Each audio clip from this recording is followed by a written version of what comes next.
اعوذ باللہ من الشیطان الرجیم بسم اللہ الرحمن الرحیم کیف تکفرون باللہ وکنتم امواتا فاحیاکم ثم یمیتکم ثم یحییکم ثم الیہ ترجعون۔ ناظرین، آج جس موضوع پر بات کرنی ہے وہ یہ ہے کہ کیا ہم اس دنیا میں اپنی مرضی سے آئے ہیں؟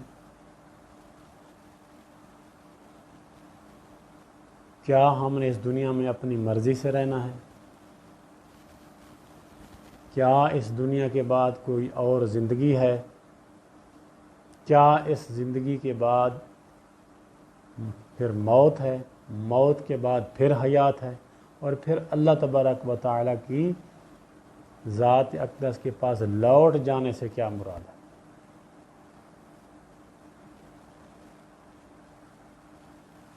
ارشاد باری تعالیٰ ہے کیف تکفرون باللہ، تم اللہ تبارک و تعالیٰ کی ذات کا کیسے انکار کر سکتے ہو؟ وکنتم امواتا، اور تم عدم میں تھے، تمہارا وجود نہیں تھا، فاحیاکم، بس ہم نے تمہیں زندگی عطا کی۔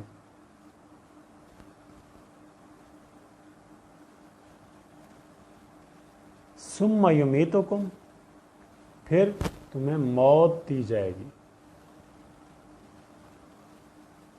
ثم یحییکم، پھر تمہیں زندہ کیا جائے گا۔ ثم الیہ ترجعون، پھر تم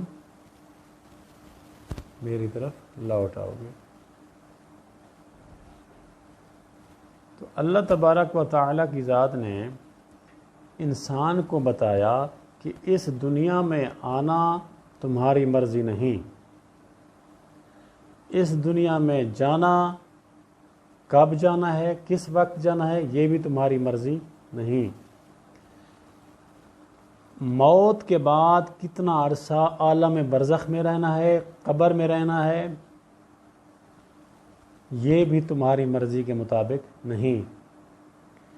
پھر عالم برزخ میں مقررہ وقت تک رہنے کے بعد پھر اللہ تبارک و تعالی کی ذات دوبارہ آپ کو زندہ کرے گی، اس میں بھی آپ کی مرضی نہیں۔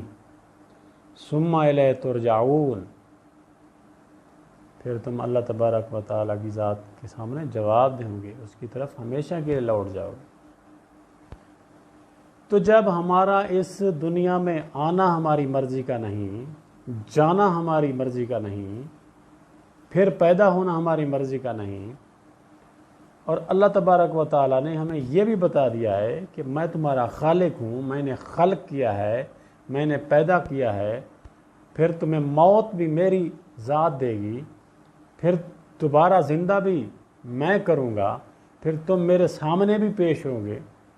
تو جب اللہ تبارک و تعالیٰ کی ذات نے انسان کو واضح مطلقاً بتا دیا ہے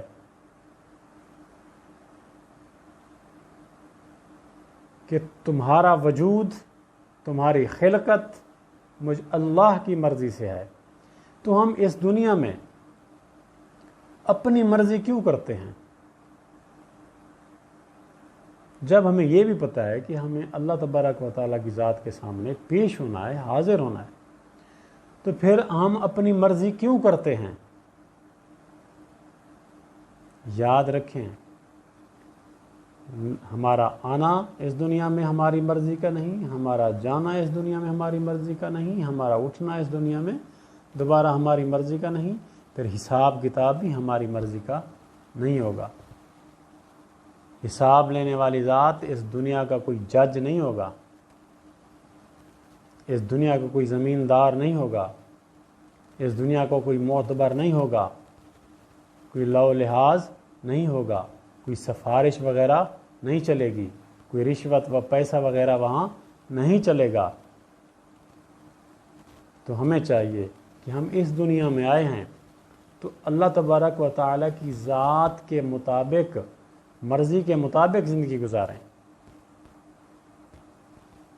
ہم ہر اچھا کام جو کرتے ہیں وہ قربتاً الی اللہ کرتے ہیں، یعنی اللہ تبارک و تعالیٰ کی ذات کا قرب حاصل کرنے کے لیے کرتے ہیں۔ تو اللہ تبارک و تعالیٰ کی ذات کا قرب کیا ہے؟ بے شک نماز پڑھنے سے انسان اللہ کے قریب ہوتا ہے، روزہ رکھنے سے انسان اللہ تبارک و تعالیٰ کی ذات کے قریب ہوتا ہے، واجبات ادا کرنے سے انسان اللہ تبارک و تعالیٰ کی ذات کے قریب ہوتا ہے، اور جن چیزوں سے اللہ تبارک و تعالیٰ نے منع کیا ہے ان سے رک جانا، یہ اللہ تبارک و تعالیٰ کی ذات سے ہمیں قریب کرتا ہے۔ بے شک اعمال کے بجا لانے سے قربت الہی ملتی ہے، لیکن اگر آپ اپنے اعمال وقت پہ ادا کرتے ہیں لیکن اللہ تبارک و تعالیٰ کی مخلوق کے ساتھ بھلائی نہیں کرتے، اچھائی نہیں کرتے، اللہ تبارک و تعالیٰ کی مخلوق کے ساتھ تمہارے معاملات ٹھیک نہیں، تمہارا رہن سہن ٹھیک نہیں، اللہ تبارک و تعالیٰ نے جو اپنی مخلوق کے ساتھ ہمیں اچھا سلوک کرنے کا حکم دیا ہے، اگر ہم اس پر عمل نہیں کرتے تو گویا کہ ہم اللہ تبارک و تعالیٰ کی ذات کا قرب حاصل نہیں کر سکتے۔ مسجد میں بیٹھنے سے اللہ ضرور ملتا ہے، لیکن مخلوق خدا کو تنگ کرنے کے بعد مسجد میں جانے سے قرب الہی حاصل نہیں ہوتا۔ روزہ رکھنے سے اللہ تبارک و تعالیٰ کا قرب حاصل ہوتا ہے، لیکن اللہ تبارک و تعالیٰ کی مخلوق کو ایذا پہنچانے کے بعد، تکلیف پہنچانے کے بعد اس روزے سے قرب الہی حاصل نہیں ہوگا۔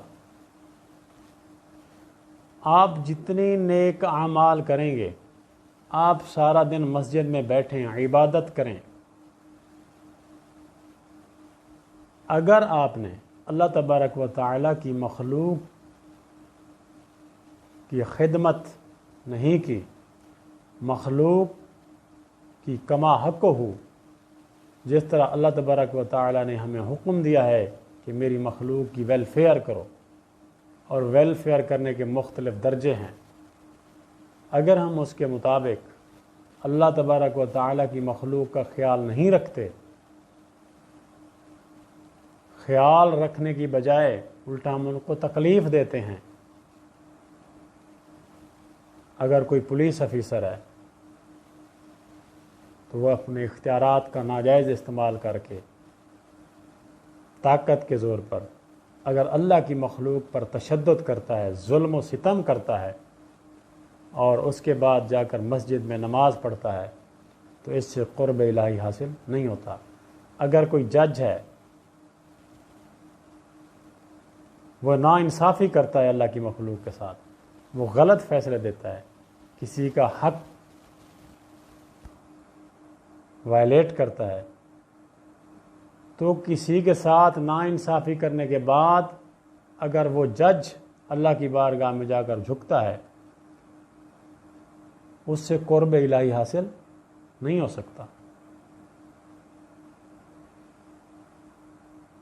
المختصر نتیجہ یہ کہ جب تک ہم اللہ تبارک و تعالیٰ کی مخلوق کے ساتھ اچھائی نہیں کریں گے، اچھے سلوک کے ساتھ پیش نہیں آئیں گے، اللہ تبارک و تعالیٰ اور ہمارے نبی اکرم صلی اللہ علیہ وآلہ وسلم کے بتائے ہوئے اصولوں کے مطابق انسانیت کے ساتھ ٹریٹمنٹ صحیح نہیں کرتے، تو یاد رکھیں، اگر اللہ کی مخلوق آپ پہ ناراض ہے، اگر اللہ کی مخلوق کو آپ نے تنگ کیا ہوا ہے، پریشان کیا ہوا ہے، اگر اللہ کی مخلوق آپ کے خوف سے، آپ کے شر سے، آپ کے ظلم سے محفوظ نہیں ہے تو ہم جتنی مرضی چاہے عبادت کر لیں، جتنی مرضی چاہے مسجد میں بیٹھے رہیں، ہم اللہ تبارک و تعالیٰ کی ذات کا قرب حاصل نہیں کر سکتے۔ اللہ تبارک و تعالیٰ کی مخلوق کی خدمت کرنا، انسانیت کی خدمت کرنا، یہ عین دین ہے۔